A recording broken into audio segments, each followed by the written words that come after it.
പരിശൈ റഹ്മത്തിനല്ലാ ബഅസാഖിയുള്ളതല്ല, ബരുത്തപ്പെടുത്താനല്ല യാ നജിയല്ലാ, യാ നജിയല്ലാ. തരിതപ്പൽ ദൂന്തർ ചൊന്നർ സവദേ നീ ചൊന്നത് എന്ന ത്വാഹാവേ എങ്കളെന്ന സഫദിൽ സബകാൽ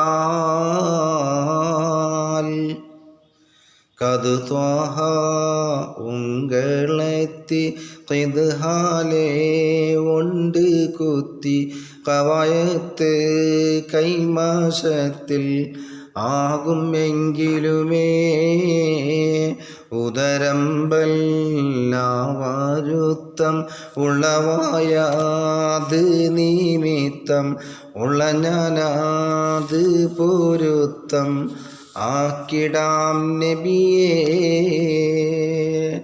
ജിന്നിനും ഇൻസിനും ലോകത്തിനു മുഴുവനും റഹ്മത്തായി നിയോഗിക്കപ്പെട്ട നബിയേ, എല്ലാവരോടും കാരുണ്യത്തിൽ വർത്തിക്കേണ്ട അങ്ങ് എന്നെ വേദനിപ്പിച്ചത് ശരിയായില്ല ഹബീബേ.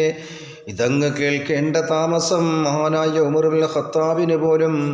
അതുപോലെ തന്നെ കാരുണ്യത്തിൻ്റെ കടലായ നിബിതങ്ങൾ സവാദിനോട് ചോദിക്കുന്നു, എന്താണ് സവാദ് ഈ പറയുന്നത്? സവാദ് പറയുന്നു, നബിയേ, നിങ്ങൾ സഫ് ശരിപ്പെടുത്തുന്ന സമയത്ത് അവിടുത്തെ കയ്യിലുണ്ടായിരുന്ന വടി കൊണ്ടെന്നെ നോവിച്ചിരിക്കുന്നു നബിയേ, അത് ഞാൻ പൊരുത്തപ്പെടൂല നബിയേ, എനിക്കതിന് പ്രതികാരം ചെയ്യണം.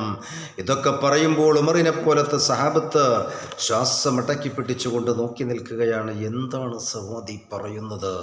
ഹബീബായ നബിയോട് പ്രതികാരമോ? ഏതായാലും പ്രതികാരത്തിന് സവാദിന് സമ്മതം നൽകിയപ്പോൾ സവാദ് പറയുകയാണ്, നബിയെ, അങ്ങനെ വേദനിപ്പിച്ചപ്പോൾ ആ വേദനിപ്പിച്ച തങ്ങളുടെ കയ്യിലുണ്ടായിരുന്ന വടി തന്നെ എനിക്ക് വേണം. നബി തങ്ങൾ ആ വടി നൽകിയപ്പോൾ സവാദ് പറഞ്ഞു, നബിയെ, അങ്ങനെ കുത്തുമ്പോൾ എൻ്റെ ശരീരത്തിൽ കമീസ് ഉണ്ടായിരുന്നില്ല, അതുകൊണ്ട് അങ്ങയുടെ കമീസ് അഴിക്കു നബിയേ. ഉടനെ തന്നെ സവാദിൻ്റെ ആവശ്യപ്രകാരം ഹബീബായ നബി തങ്ങൾ തൻ്റെ കമീസ് അങ്ങ് പൊക്കിക്കൊടുക്കുകയാണ്. ഈ സമയം നൈനാറ് നബി താഹ കമീസെ കെറ്റി നബിനാറ് സവാദോടിങ്കാടുത്തോ തീറ്റി അഴിനാൽ തിരുപത്തൻ അയർത്ത് നോക്കി അടുത്ത് പൊളിഞ്ഞാശമിളിയൊഴുകി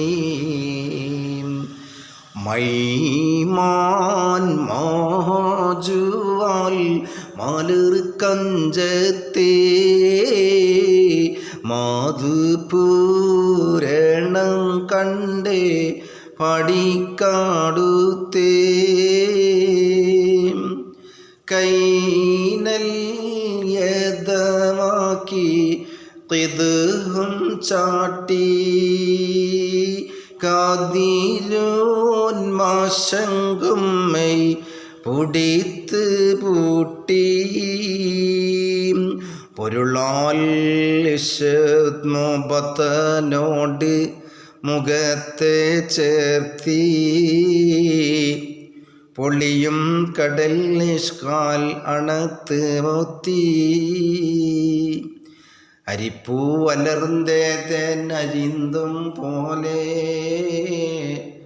അളുതും മണത്തും ശൗക്കൊഴിയാലേ മിരളി സവാദിൻ്റെ മിരളി സവാദിൻ്റെ മുറാദ് തീർത്തേ മിസ് കടലിന്ന് തലവാലിത്തേ തരുള്ള കൂടം മിസ്കിൽ വരീശം മൽഫ തലബത്തെടുക്കൂലം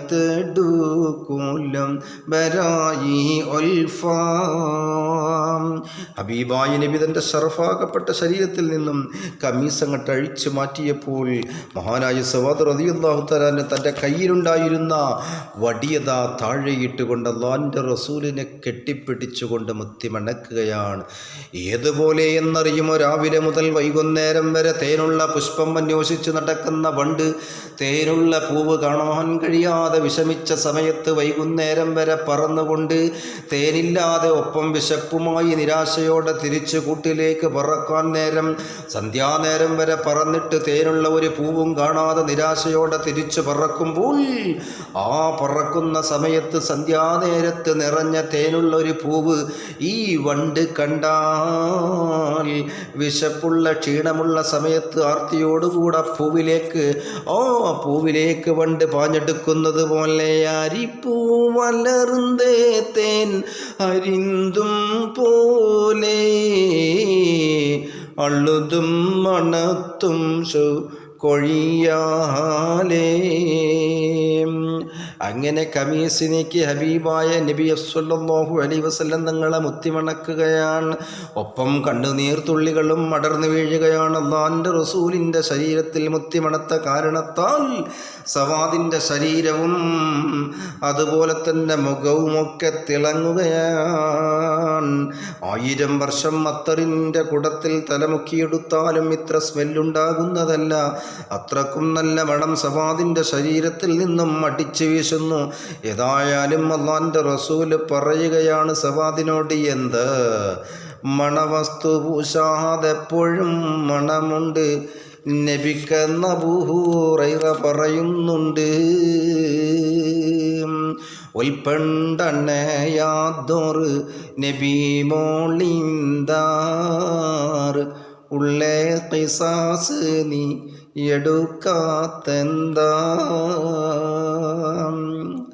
ഏതായാലും മഹാനായ നബി സല്ലല്ലാഹു അലൈഹി വസല്ലം തങ്ങൾ സവാദിനോട് പറയുകയാണ്, ഹിസാസ് എടുക്കൂ സവാദേ, നാളെ റബ്ബിൻ്റെ കോടതിയിൽ ഹിസാബിൻ്റെ വേളയിൽ പ്രശ്നമാക്കല്ല സവാദ്. ഈ സമയം സവാദ് പൊട്ടിക്കരഞ്ഞുകൊണ്ട് അല്ലാഹുവിൻ്റെ റസൂലിനോട് പറയുകയാണ്, ഒരുപാട് കാലമായി ഉള്ളിൽ വെച്ച് നടക്കുന്ന ആഗ്രഹമാണ് നബിയേ, അങ്ങയുടെ ശരീരം എൻ്റെ ശരീരത്തോടൊന്ന് ചേർക്കാൻ. എന്നാൽ നരകത്തിൻ്റെ ചൂടി സവാദിന് ഏൽക്കേണ്ടി വരില്ലല്ലോ. മറ്റൊരു മുറാദ്, അത് തൻ്റെ ശരീരം ഒന്ന് തുറന്ന് മുത്താൻ, നബി സല്ലല്ലാഹു അലൈഹി വസല്ലം തങ്ങളുടെ ശരീരം ഒന്ന് തുറന്ന് മുത്താൻ. ഈ രണ്ടാഗ്രഹവും മനസ്സിൽ വെച്ച് നടക്കുന്ന സമയത്താണ് അങ്ങനെ വടികൊണ്ട് സഫിലേക്ക് നിർത്തിയത്. നബിയേ, ഇത് തന്നെയാണ് ചാൻസ് എന്ന് മനസ്സിലാക്കി ഞാൻ അവസരം മുതലെടുത്തു നബിയേ. അതിനാൽ അങ്ങയുടെ മനം മുഷിച്ചോ നബിയേ.